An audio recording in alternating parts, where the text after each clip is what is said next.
Alright,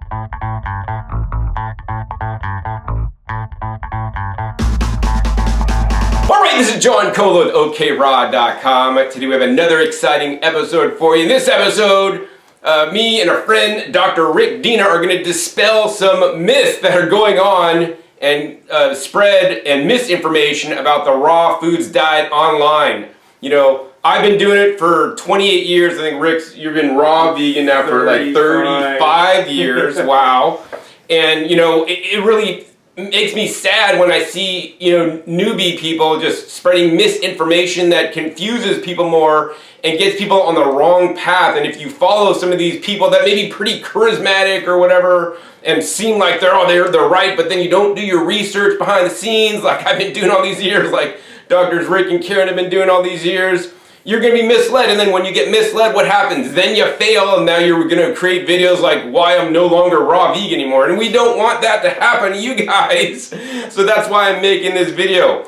And if you guys want good information that you're not going to hear anywhere else, I want you guys to sign up right now. Link is right down below, pinned in the description, as well as the first comment to the 2023 Raw Food and Plant-Based Mastery Summit, hosted by his doctors Rick and Karen Dina, because they vet everybody that is in the Mastery Summit to teach you guys the accurate information so that you guys can succeed successfully on a raw and plant-based diet. So Dr. Rick, what would somebody learn if they signed up right down below? All they got to do is give your email address. Why should they do it right now before this video's over? So we have 20 speakers who, like John, know what they're talking about. They have accurate information to share, and they have actually been successful on the path, at least for many years, and in most cases, many decades. The information and the approach that they take has stood the test of time.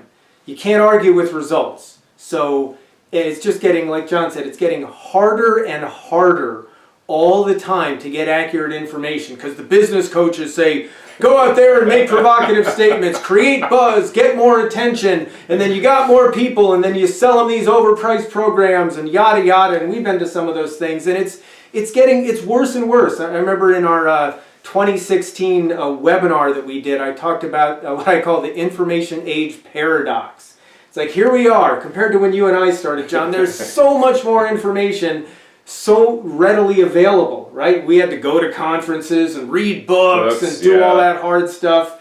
It's just all right out in front of you there, including this, but including so much other stuff. But the percentage of information that's of quality is going down all the time, and it's actually getting harder and harder. So if you find the right resources, like John's channel, you're in the right place. If you come to our summit and see what else we have to offer, you are in the right place. So you got to be really careful out there, and we know there's just so much misinformation out there that, just like John said, people won't make it on the path.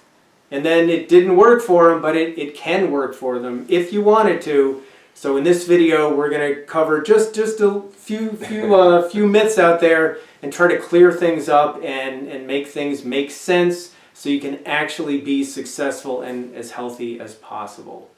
Wonderful. So before we get into these myths that we're going to dispel, once again, sign up right down below. Just give your email address. You know, I'm in the summit. I have been in the summit every year. It's always a good time. I always listen to all the other speakers as well, so that I could, you know, build on my knowledge and just become a better teacher by becoming a better student. So I always encourage you guys to, you know, also be better students and learn and get a wide variety of solid information, you know, into you, so that you guys could make the best choices in your life and for your health. So once again, link down below, sign up right now before this video ends. All right, Dr. Rick, so let's go ahead and jump in. So I think how we're going to work this is I'm just going to ask Dr. Rick some questions, and he's going to give you his answer. So Dr. Rick, are avocados pro-inflammatory? I know some people that eat maybe a low-fat diet would want people to think that fats are bad for you and you shouldn't eat them or something. All right, so I'm going to combine two together here. I'm going to combine our avocados pro-inflammatory and is all cooked food pro-inflammatory. And the reason I'm putting those together is that John has done this too. I've tested myself. I got some lab results all ready to go here. Like, so many times over the years. It's my idea of fun to be a nutrition nerd. Let's eat this, let's do some testing, let's see how it all works and figure everything out. So back in the late 90s, I had been 90+% raw for over 10 years at that point. I had recently gotten in practice at True North Health, and I was all excited I could order my own lab work. So I got a bunch here where I tested myself. Now, during this time, I was about 90% raw, so during the week, pretty much everything, raw fruits and vegetables, a few nuts and seeds. Maybe a few times a month, I would go out to a restaurant and part of a meal would be cooked. Something healthy, some brown rice and some steamed vegetables and whatnot. Also during that time, I loved making my classic sunflower seed patties. There's still a recipe on your website from the 90s. You bring them to the long time ago. Long time yeah, ago. yeah. And so they were sprouted sunflower seeds and some carrots, celery, onion mixed up in there, and then I'd form them into patties and dehydrate them. And I would put avocado on top of them, some dulse, and then wrap it all up in lettuce and eat it. And I might make like 4 of those for dinner. And there would be a whole avocado on there.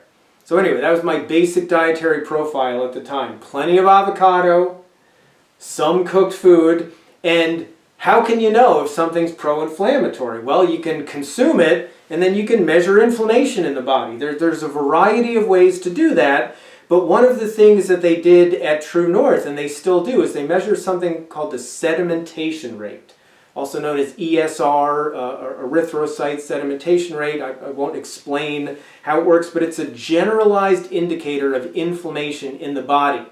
One nice thing about it is no matter what caused the inflammation, if you sprained your ankle, if you're sick, or if you're eating too many pro-inflammatory foods or any other reason, this will detect that.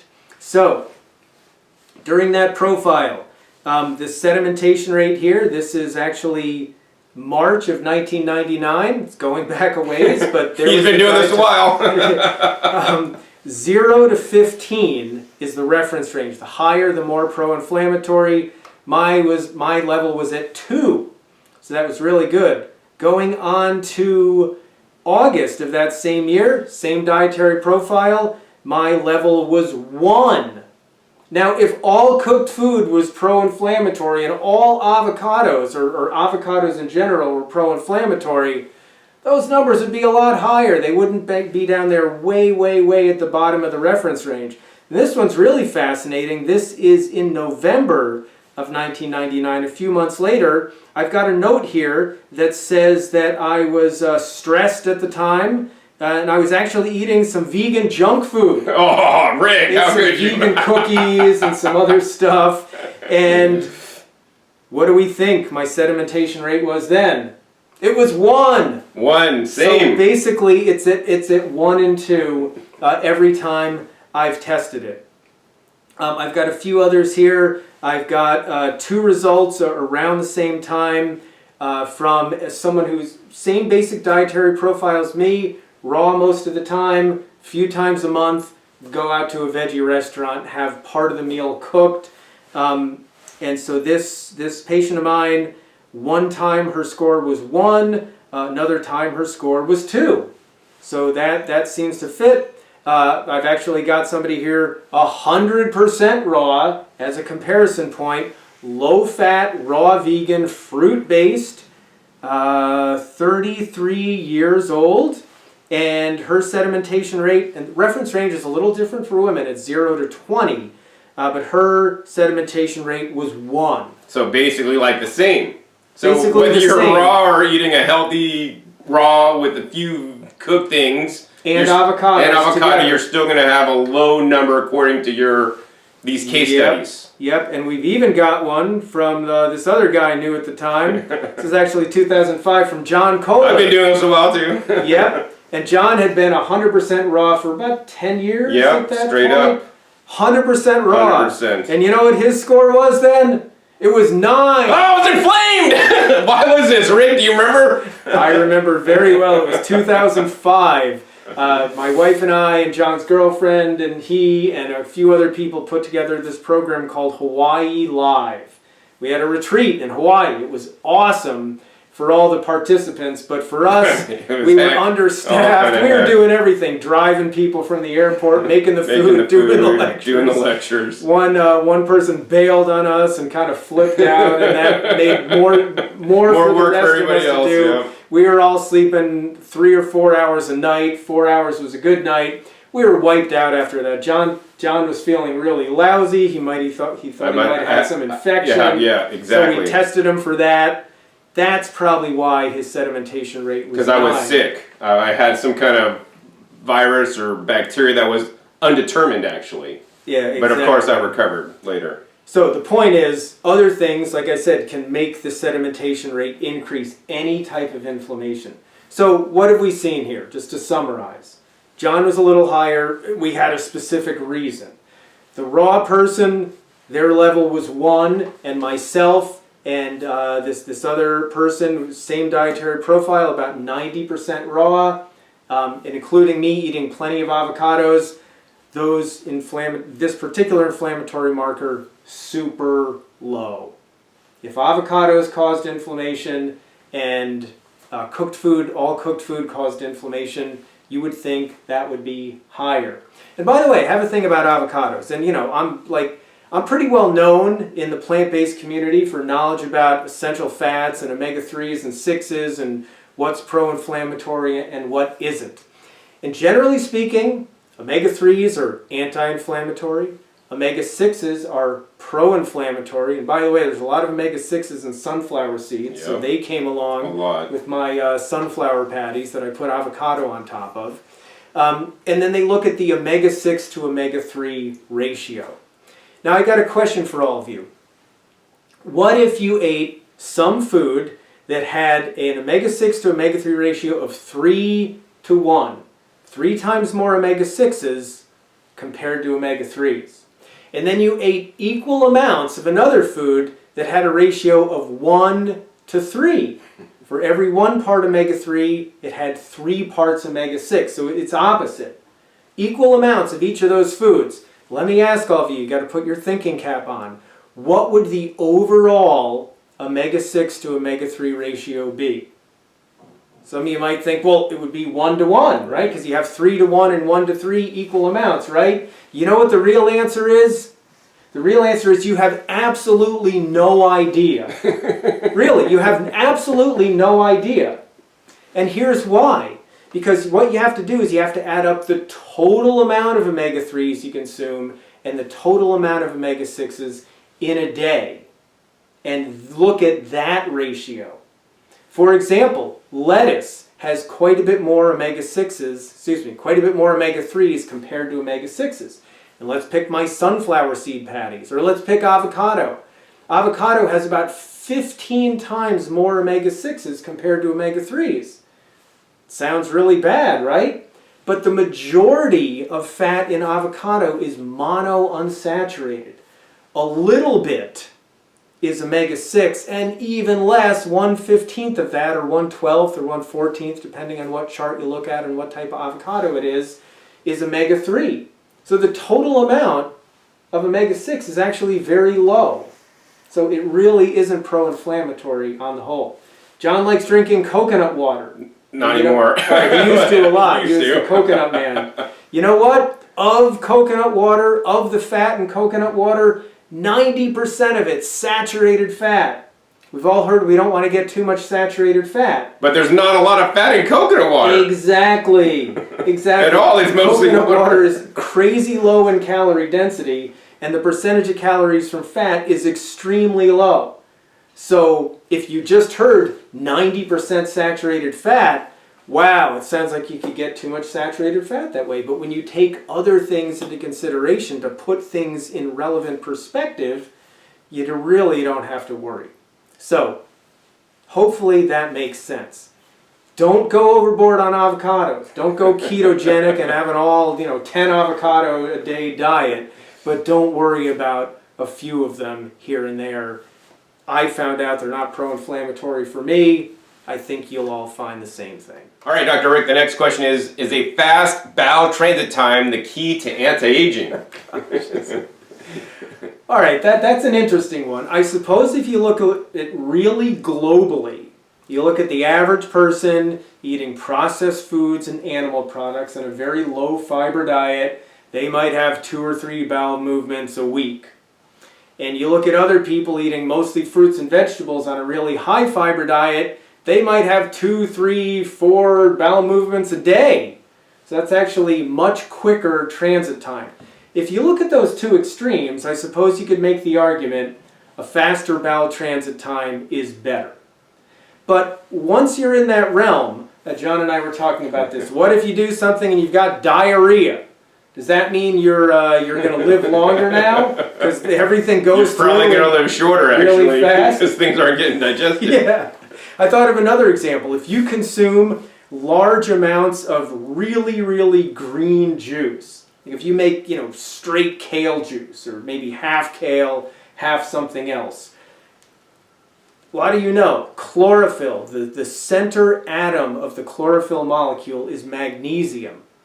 Anyone heard of Philip's milk of magnesia? Right? People take it when they're constipated. Why does it work? It has magnesium in it. Magnesium, like other electrolytes, like sodium, attracts water. So if you drink something with a lot of magnesium in it, and now it's in your intestines, it's going to bring water in, and there's too much volume in there, your body blasts it out. That doesn't mean you're going to live longer. Okay, so to take something as an absolute, I would say if you're having bowel movements a few a day regularly, you're in great shape. But don't take things beyond that. Yeah, I mean, a few instances where I could remember that I just had instant bowel movements, right? I went on a coconut water fast when I was with my friend in Culebra in Puerto Rico. We didn't bring enough food, but we had endless coconuts that we could drink. So we were just, let's go on a coconut water fast. And then we were just blasting. I remember actually calling you and Karen, hey man, I can't keep any food down. It just keeps coming out. And then another time I had like too many yellow dragon fruits. And that'll just put you on the toilet because there's something in there that just causes you to go. And you don't want to just be going too much. You want to be going enough, but not too much. Yeah, so I mean the typical transit time for healthy food is about 18 to 20 hours or so. By the way, most of that time is spent in the large intestine, which is the shortest part. And John likes to study the microbiome. That's where all of those critters are eating the fiber in your food and making beneficial things, short-chain fatty acids that have a lot of benefits. So that's cool. So you need the stuff in there long enough so your probiotic bacteria can proliferate, can eat their favorite food, like my wife, Dr. Karen, likes to say, the prebiotic fiber in food. You don't want it going through too quickly. Exactly. It doesn't support your microbiome, but you don't want it hanging out there too long either. Exactly. So you're clogged up. Yeah. So it's a Goldilocks thing, just right. Base your diet on fruits and vegetables, other whole natural plant foods. For 95% of you, that's going to work perfectly. Wonderful. And I just want to also amend this to, I have a video down below where I discuss anti-aging foods according to science, which basically are high polyphenol foods. They've correlated high polyphenol foods with anti-aging, not necessarily with bowel transit time from what I could find online. All right, Dr. Rick, so let's get into the next question is, does a whole fruit sugar heal people? Fruit sugar, Rick, it's the best, right? We just need more sugar in our diets. With some of these, it's almost like, you almost don't even know where to start. So first of all, that's a ridiculous mentality. It's like thinking a drug is going to heal you, something from the outside. So John and I eat a lot of fruit. We like fruit, but we don't think it heals us. It doesn't actually go in and say, okay, I'm going to take care of this cellular mechanism and do something else. The body heals itself when we give it the opportunity.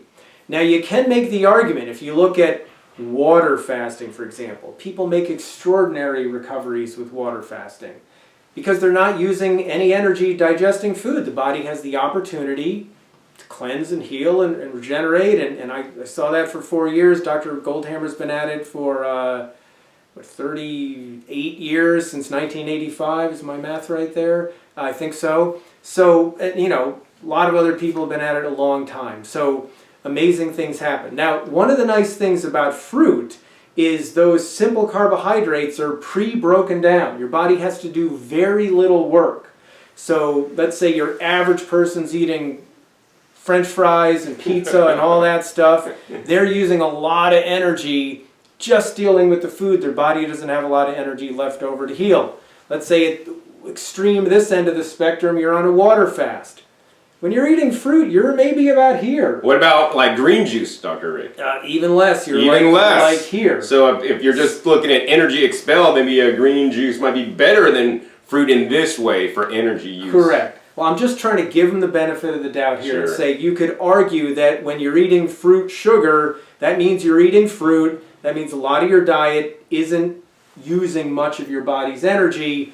You're getting closer to the fasting end of the energy expenditure spectrum, which means more energy left over for your body to heal itself.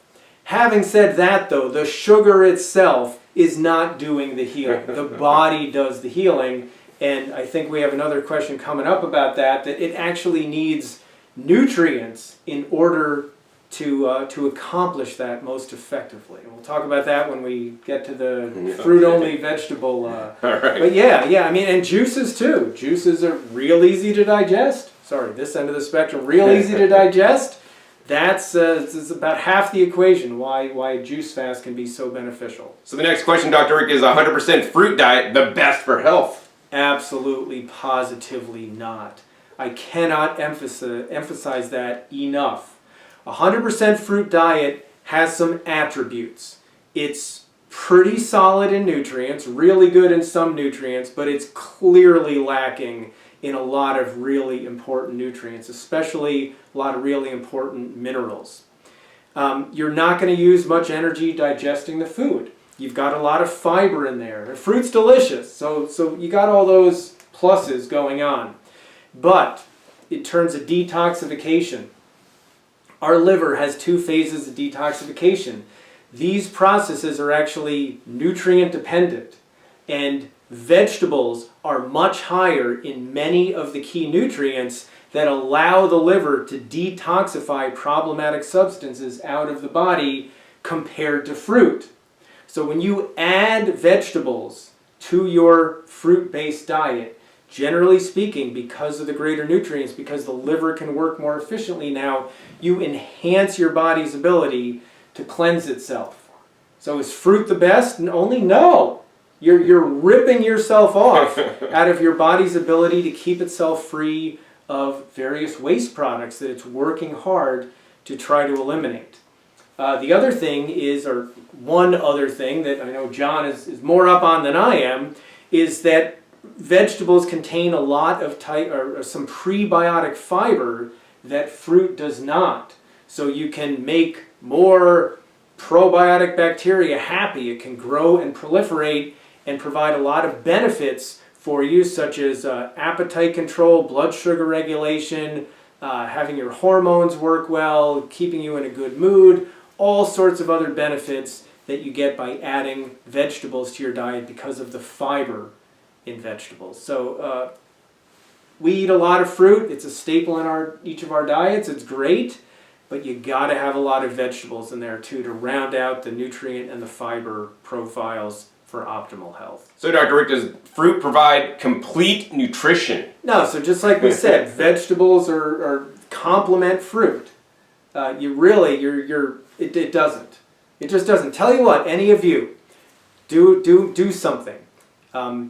We've made some webinars about this, but you can do something comparable. Take 1,900 calories, no, take 2,000 calories of whatever fruit you want, bananas, mangoes, something that you could actually get 2,000 calories from. Now, you couldn't do that on watermelon. It's just too tough to do. And then let's just pick bananas, 2,000 calories of bananas. Put it in Chronometer or a nutrient database where you can see the nutrient profile. Take one banana out, it's about 100 calories, and add in its place 100 calories worth of lettuce. Just plain old romaine lettuce. See what you see.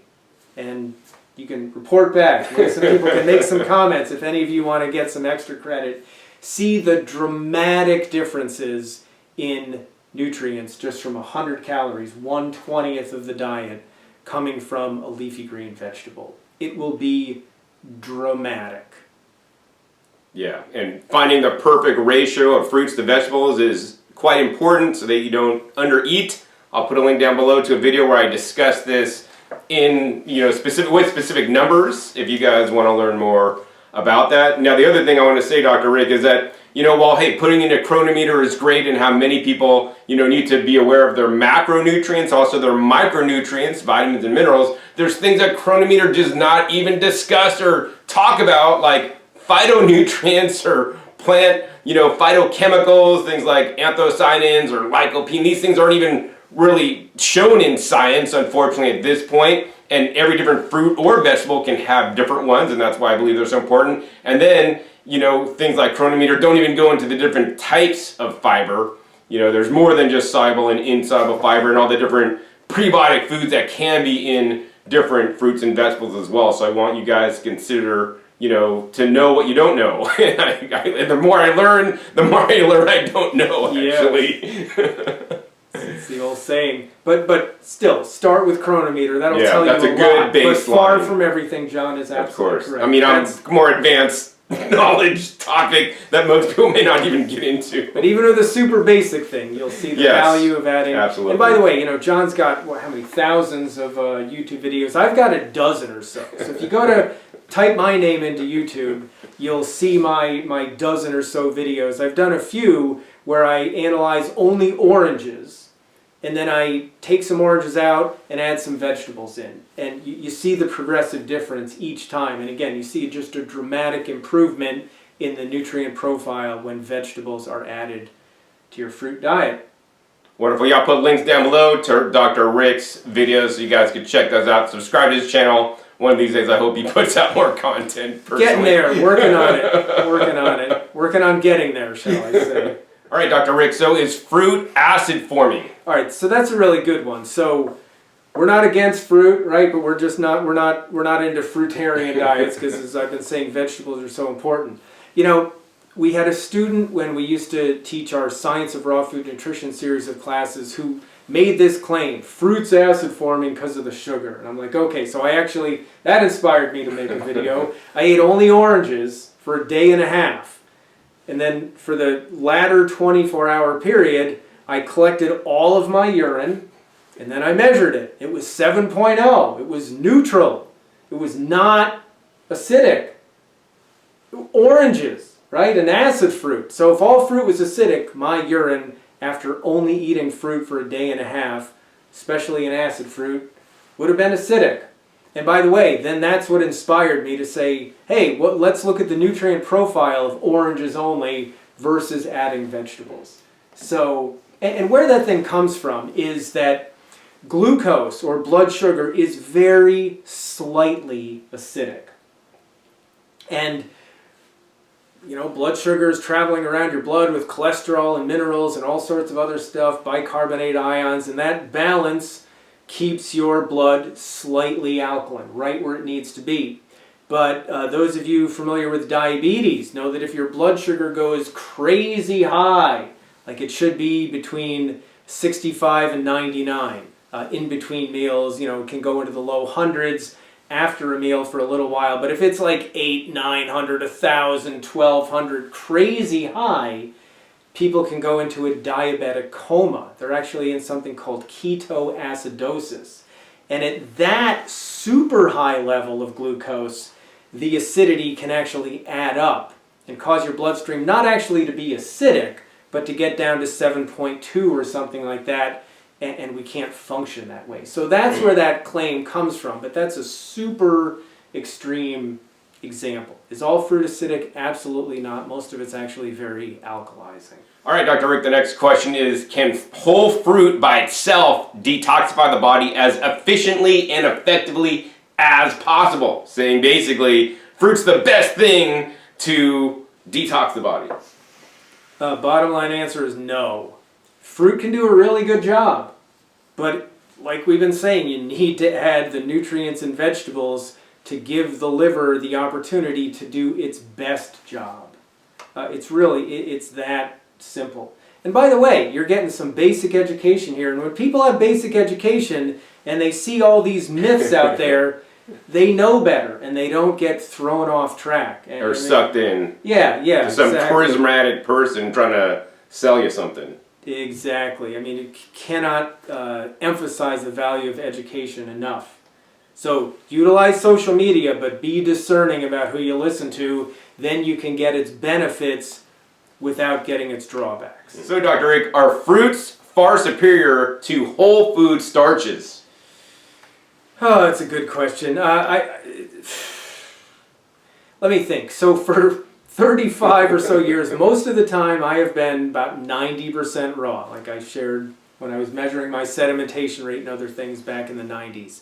For the last 3+ years, I've been extremely close to 100% raw. There's been a few times with roasted carrot powder, a few times with some sun-dried tomatoes that I didn't dry. Maybe they got heated a little. So, exceedingly close to 100% raw. And I have to say, if I sat down to a bowl of potatoes, or when I was 90% raw, I would just feel like I wasn't getting the extra credit clarity that I usually get just eating raw. So I think I would encourage everyone who's plant-based and eating plenty of starches to cut back on the starches a little, add some more fruits and vegetables. You might find you feel a little better. To say, though, are they far superior, that's a judgment call. I mean, look, when people take their typical pizza, hamburger, hot dog, French fry, junk food diet, and they go on a starch-centered diet, and they eat whole grains and potatoes and yams and other things like that, incredible things can happen. They can reverse their type 2 diabetes. They can make type 1 diabetes a lot more manageable. They can reverse debilitating autoimmune diseases. They can reverse high cholesterol, high blood pressure. They can lose lots of weight. They can have their brain function improve dramatically. They can enhance their physical performance. I mean, dramatic changes can happen. Better yet, again, lighten things up and add more fruits and vegetables, you can get some extra credit from there. So I would put it in that context. I wouldn't be like, John and I and a lot of other people, we like to look at the glass more as half full. We don't like to make people wrong for eating starches.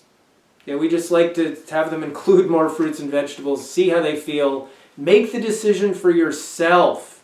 So important. Decide for yourself. Don't just listen to what someone looking to get your attention is saying. Yeah, I mean, for me personally, I'll say that I eat a fruit and vegetable-based diet, but I now include some starches purposely in my diet because of some of the research and some of the data I've seen by, not being so, confined or put in a box to eat, I'm only eating raw. I'm experimenting these days with some heat-processed whole food starches, beans, rice, some potatoes, sweet potatoes, but I don't get the majority of my calories from them at all. This is a very small percentage, so I just want people to, eat more whole plant foods. Fruits and vegetables should, be the paramount, but if you want to include some starches, I haven't seen any major negative effects. I might get a little bit more tired at night, which could be a good thing because when I was all raw, sometimes it'd be hard to go to bed at night. Those of you who know Dr. Karen's story know that she was seriously fatigued as a college student. She went on a plant-based diet, and that actually gave her some hope. She started feeling better. But then when she went raw, it was dramatically better. It gave her life back. She has so much more energy.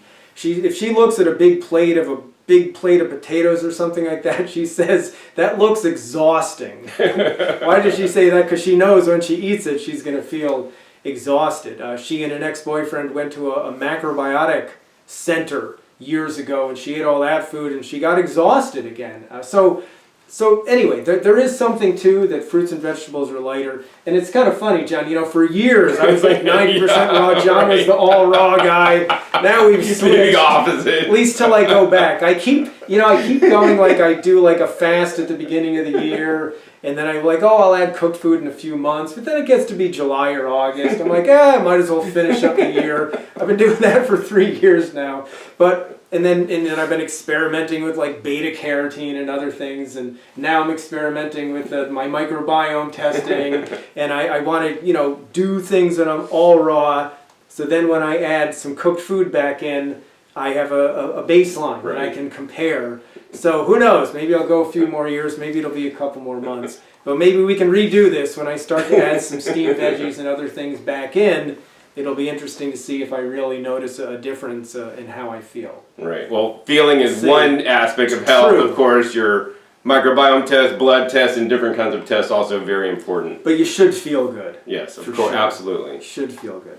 Next question, Dr. Rick. I know you worked at True North where you water fasted people. So is juice fasting necessary to detox, or even water fasting for that matter? The great news about detoxification is that your body is doing it all the time. 24/7. Your liver, phase 1 and phase 2, is working on breaking down unwanted substances that then it can put back into the bloodstream in a much less toxic form, and then the kidneys can rid the body of them. And then there's some other ways stuff comes out, breath, skin, etc., but it's mostly through the kidneys. That's happening all the time.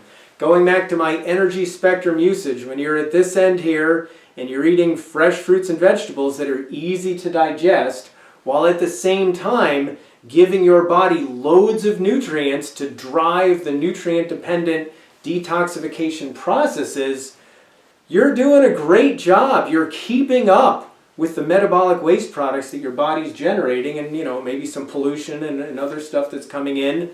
That's fantastic. Now when you juice, you can still get all those great nutrients. Make sure there's plenty of green vegetables in there as well.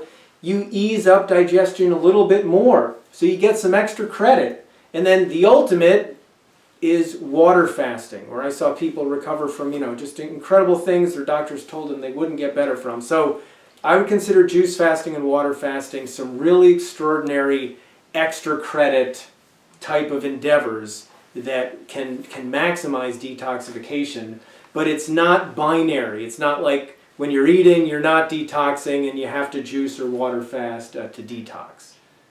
That's the really good news. Yeah, some people out there say that you gotta juice fast or else you can't get your colon clean. What would you say to that or something? It's a ridiculous, unsubstantiated claim made by someone looking to get attention. And tell you what, think about social media. So many people are out there to get your attention. They spend their time thinking about how to make provocative statements and going on Facebook, and that's what they spend their time doing. Wow, that's not studying nutrition. So it's another paradox. Sometimes the people you hear from the most are the least well educated, and the people you don't hear from as much are studying nutrition and making classes and programs than actually teaching people. And then there's some people like John who are doing a good job of both. Who are giving you quality information. It's like literally my life. True. But anyway, so no, your body is always detoxifying if you give it the opportunity. And even if you do, some intermittent fasting strategies where you have instead of eating, 24/7 or 24 hours around the clock, give your body a 12, 14, 16-hour break. Even that is really helpful. Your body will have the opportunity to do some detoxification because it's not digesting food. All right, Dr. Rick, there's people out there that say vegetables aren't human food. What do you say to that? Like we should just eat fruits because we're frugivores, that's our digestive system. We're like a frugivorous ape. So I suppose, in theory, in the hypothetical Garden of Eden, that it does. When you study anthropology, you don't actually find any populations that eat this way. But in theory, long time ago, before anything was ever hybridized, fruits were a lot different than they are now. They were lower in simple carbohydrates, they were higher in fiber, and they were higher in minerals. So if somebody wants to recreate that original hypothetical Garden of Eden fruitarian diet, you can't eat today's fruit. You're on a much different diet. You're lower in fiber, you're lower in minerals, you're higher in sugar. So, what can you do then to recreate that original perfect fruit diet. You need to add minerals, you need to add fiber. Woo! What food category have we been talking about that can provide both of those? Vegetables. So if you eat a variety of vegetables and fruit, that could recreate that original frugivore diet that is hypothetically perfect for us. And what we need to do is what works today. We have, coming up in our summit, I had a quick discussion with Dr. Alan Goldhammer about it. He's seen a lot of raw people over his years, one of many people. And it just seems so clear to him, to me, to any of us who have seen this, that when people eat only fruit for an extended period of time, they have a disproportionate amount of teeth and gum problems. They tend to sometimes not be emotionally stable. Their cognitive functioning diminishes. They have a very difficult time keeping a train of thought. They're just all over the place and really spacey. Over and over and over again. Those of us who have been around the block for a few decades have seen this in people who eat fruitarian diets. When you add some vegetables back and maybe even a little bit of healthy fat from some nuts and seeds, you see a dramatic shift. People can focus. They're more clear. They're more stable. They're more balanced. They're less volatile. And their teeth and gums are a lot healthier. All right, but that doesn't answer the question. Vegetables aren't human food. They're too fibrous, sorry. man. We can't digest them because every time I eat vegetables, man, with cauliflower or whatever, okay, thank you. My body freaks out. Okay, so here's what happens. Over and over again, people get a particular influence, subscribe to a particular camp of where there's a lot of misinformation, and they eat only fruit for extended periods of time, like months or years sometimes. What happens is they have some prebiotic fiber in that fruit that feeds some good probiotic bacteria in the intestines. They're missing out, though, on the bacteria that work on vegetable fiber. So then, just like if you go from sitting on the couch to running a marathon, you're going to be in a lot of pain. If you go from never eating vegetables for extended periods of time to adding them back into your diet, the microbes in your gut are going to say, whoa, vegetable fiber, we don't know what to do with that. We're not going to break it down well, and you're going to get gas and bloating, and you're not going to feel good. And then you might say, well, it's not human food. You see, I ate vegetables, and here was my experience.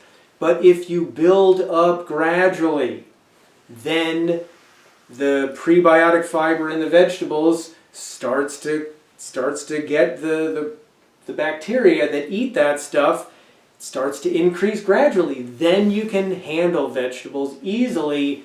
Then you can get all the benefits from vegetables. So again, you wouldn't go from the couch to running a marathon and say, my God, I'm in pain, I have blisters, my knees hurt, my back hurts, my legs are sore, I couldn't walk for a few days. You wouldn't do that and then say exercise is bad for you.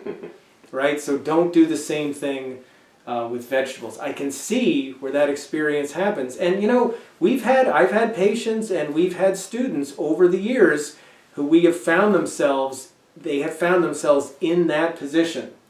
And they've got to gradually increase vegetables again. And they can start with juices. You can start with blended vegetables and smoothies. You can start with steamed vegetables where the fiber is softer and a little easier to deal with, or some fermented ones. Start with the nice soft ones. Don't start with raw broccoli or raw cabbage. Just go gradually. Let your body adapt. And most people will find their health improves dramatically compared to only eating fruit, because that's where it's usually in the fruitarian camps that the vegetables aren't human food myth comes into play. All right, Dr. Rick, I know cauliflower is probably one of your favorite foods, if not your most favorite. And there's some raw vegan influencers saying not to eat cruciferous vegetables, or it'll actually cause vegans to fail on their diet, that they're that bad for us, these cruciferous vegetables. Even as worse as fried foods. Some of them say cruciferous vegetables are as bad as fried foods, basically. I don't agree with fried foods, but I eat lots of cruciferous vegetables. Had some today out of my garden. So in my dozen or so videos, one of them is about this. You can link down below. Actually, I have this shirt on. The same shirt. And I have a big thing of tree-collared leaves on one side of my head and a big thing of cauliflower on the other. And what it says there is that I consume, on average, about 300 heads of raw cauliflower per year. I have pretty much a head every day. Occasionally cauliflower is too expensive, or it's not around, or I'm juice fasting or something like that, so at least 300 heads a year. I've been doing that for over 30 years. I've consumed over 10,000 heads of raw cauliflower, but I guess, according to some newbie, I'm a failure. I'm failing at this diet. Tree collards that John was inspiring us to get us growing in our yard. Kale is a regular staple in my diet. Also, those things are staples. I'm not failing. John consumes, maybe not cauliflower, but your overall cruciferous vegetable intake. I eat a lot of cruciferous. Right now they're bolting. So I'm like just been cutting them. I'll juice them. I'll heat process them, steam them. I'll eat them raw. Like every day. Like it's my goal to eat cruciferous every day. Maybe not as much as the cauliflower's worth it. I wouldn't consider you a failure either, John. I don't think. So here's where, to give them the benefit of the doubt, here's where the confusion comes from. In theory, if you are really, really low in iodine, you're in super poor iodine status, and you consume mass quantities of raw cruciferous vegetables, they can block a little bit of iodine uptake. So if you're already in really poor iodine status and you add all those vegetables, that can make things even worse. And you can become hypothyroid, for example. There was one case history where a woman who was trying to recover from her diabetes was eating 2 to 3 pounds of raw bok choy every day. She ended up in what they call a myxedema coma and went to an emergency room in somewhere in New York City. And they hypothesized it was from all the bok choy she was eating. They weren't even certain, it was hypothesized. That's about as far as you'll get in the peer-reviewed literature to back up this claim.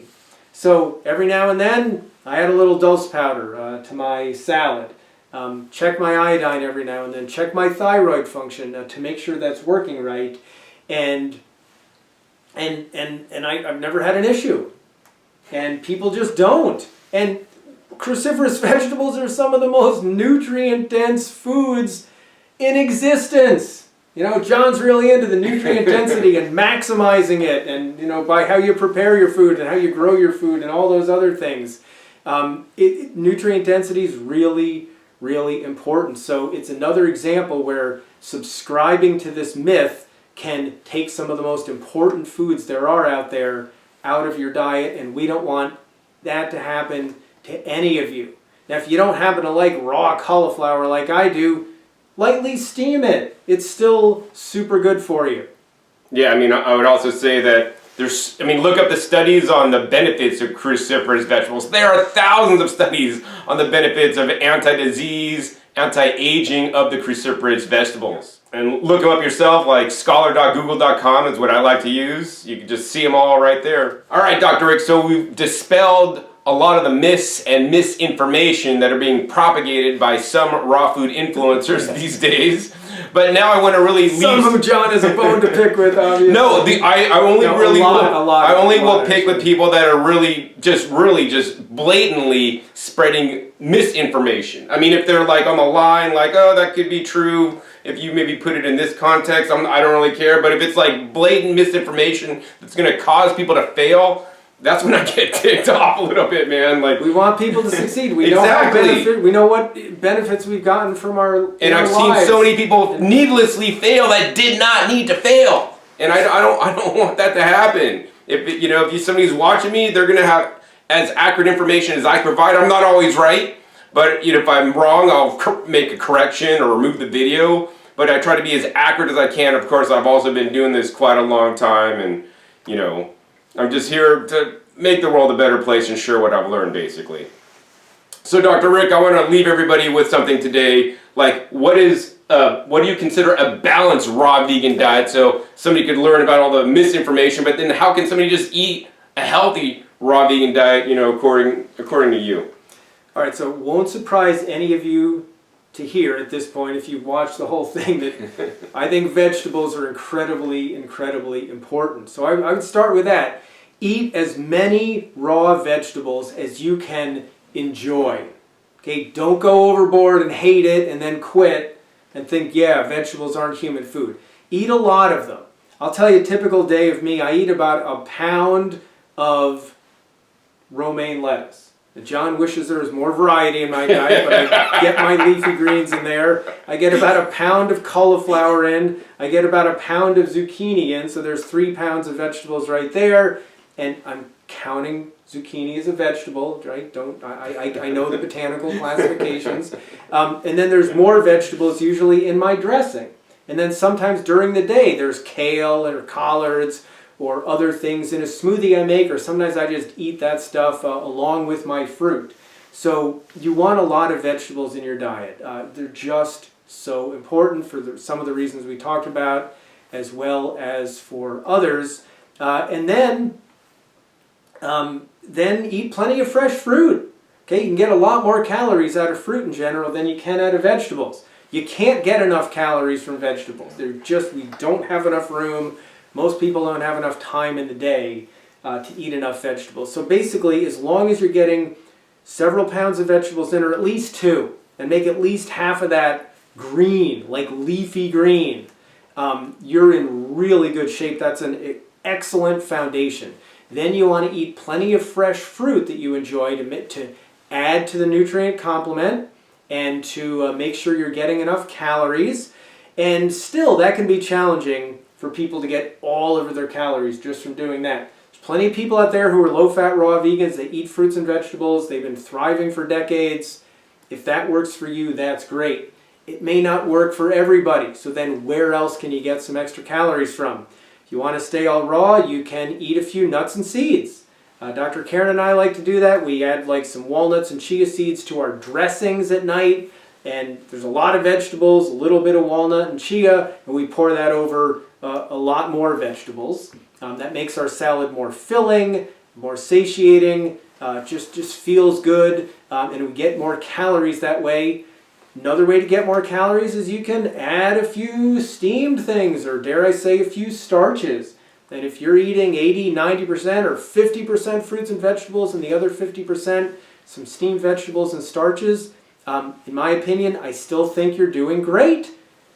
I would encourage you to, again, try more fruits and vegetables to see if you get some extra credit, but I'm not going to make you wrong for including some healthy starches in your diet either. And everyone has to do what works best for them, that they're happy with, they enjoy, that they're comfortable with, because then you'll be much more likely to keep that up over the long term. So bottom line, load up on the vegetables. And by the way, if you don't like eating them all, you can juice them. John's the man there. You can blend them. Make sure you vacuum blend them for maximum nutrition. But even if you don't vacuum blend, they're still good for you. They don't turn into junk food non-vacuum blended, but you retain more nutrients and it tastes better when you vacuum blend them. John's going to talk about that in our summit interview. And you can steam them. So juicing, blending, and steaming are excellent strategies to get more vegetables in addition to eating them raw in salads. And then get enough fruit, and if you want, enough starches to make sure you have enough calories, and it's pretty hard to go wrong with that general profile. Wonderful. The other thing I'd add is maybe a little bit of seaweed here and there, just a little bit of nori or some dulse to make sure you're getting your iodine and some other essential trace minerals that may not be in the food you're buying and eating. Yep. Sounds good. Wonderful. Sounds hard to go wrong. All right, Dr. Rick, so that was great. And if you guys want more solid, good information that's been vetted by Drs. Rick and Karen Dita, you want to sign up now if you haven't already for their Raw Food and Plant-Based Mastery Summit 2023. Link right down below in the description. So click that link, give me your email address, and follow and watch all the episodes that you guys could learn more than some of the raw vegan influencers that are spouting out stuff out of their arse, in my opinion. So, I hope you guys really enjoyed this episode. If you guys did and want more videos in the future with Dr. Rick, please be sure to give this video a big thumbs up. And more importantly, please, guys, share this with other people in the raw foods community, especially some people that may not be following the best influencers and maybe getting some misinformation, so that we could shed some light on the truth of the matter and how to eat a healthy, raw, plant-based diet so that you guys could succeed in the long term. Also, be sure to click that subscribe button right down below so you don't miss out on my new and upcoming episodes. I'm coming out every 5 to 7 days. You know where I show up or what you'll be learning on my YouTube channel. Make sure you click the little bell so you get notified as my new videos come out. And finally, be sure to check my past episodes. I'll put a bunch of links with videos I've done with Dr. Rick in the past, as well as some of the videos I've mentioned also in this episode that, you know, may be helpful for you to learn more solid, good, raw food information. So with that, my name is John Kohler with OKRaw.com. We'll see you next time. And until then, remember, keep eating your fresh fruits and vegetables. They're always the best.